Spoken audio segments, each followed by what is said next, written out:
హైదరాబాద్లోనే ఒక గొప్ప సేవకుడు ఉన్నారు. ఆ తర్వాత ఆయన వేరే ప్రాంతానికి వెళ్ళిపోయారు.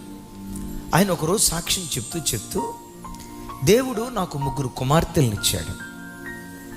నేనేనాడు నాకు ఎందుకు కుమార్తెలను ఇచ్చావు మనస్సులో కూడా నేను బాధపడలా. కానీ నా కుమార్తెల గురించి నేను ఈరోజు చెప్పగలిగేది ఏంటో తెలుసా?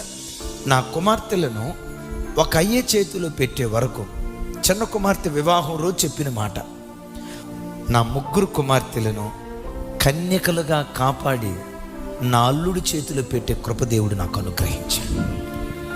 హైదరాబాద్ కార్పొరేట్ రంగంలో చదువుకొని కూడా నా కుమార్తెలో ఏ కుమార్తె కూడా పాపంలో కాలు జారలా, అపవిత్రతలో కాలు జారలా. ఏ కుమార్తెను బట్టి కూడా నేను తలదించుకునే పరిస్థితి నాకు రాలా.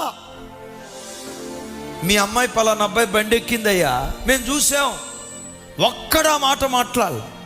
మీ అమ్మాయి పలానా గల్లీలో